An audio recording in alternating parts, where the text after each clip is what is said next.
नाशिक जिल्ह्यातील कांदा उत्पादक शेतकरी अडचणीत असून केंद्र सरकार आमचे प्रश्न ऐकून घेत नाही असं शेतकऱ्यांचं म्हणणं आहे आणि हाच राग आज नाशिक जिल्ह्यातील चांदवड तालुक्यातील वडगाव येथील मतदार राजामध्ये दिसून आला। गळ्यात कांद्याची माळ घालत त्यांनी आपला मतदानाचा हक्क बजावला। यात अगदी बागलांच्या माजी आमदार दीपिका चव्हाण आणि माजी आमदार संजय चव्हाण यांचा देखील सहभाग होता।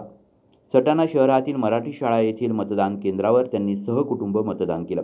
यावेळी कांद्याच्या माळा गळ्यात घालून मतदानाला जाणाऱ्या काही शेतकऱ्यांना पोलिसांनी अडवल्याचा प्रकार देखील झाला। यावेळी शेतकरी आणि पोलिसांमध्ये शाब्दिक चकमकही झाली। त्यामुळे मतदान केंद्रावर काही वेळ गोंधळाचं वातावरण निर्माण झालं होतं। मात्र पोलिसांनी वेळीच हस्तक्षेप करत शेतकऱ्यांची समजूत काढण्याचा प्रयत्न करत त्यांना गळ्यातील माळा काढून मतदान करण्यास रवाना केलं। कांदा उत्पादक कांद्याच्या माळा आता इथे नेऊन ते जे काही मतदान अधिकारी आहेत ते त्याच्यावर काही करू शकणार नाही, बरोबर की नाही? त्यामुळे तुम्हाला जे काही मतदान करायचं ते आज मतदान करा। कांद्याची माळ घातली म्हणून मी मतदान करू शकलो नाही वगैरे हे असं काही करू नका, तुम्हाला मतदान करा।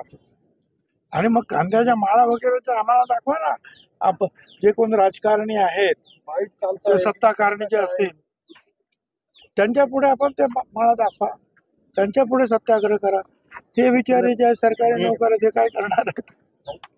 आशुतोष लगड, दिशा न्यूज, सटाणा।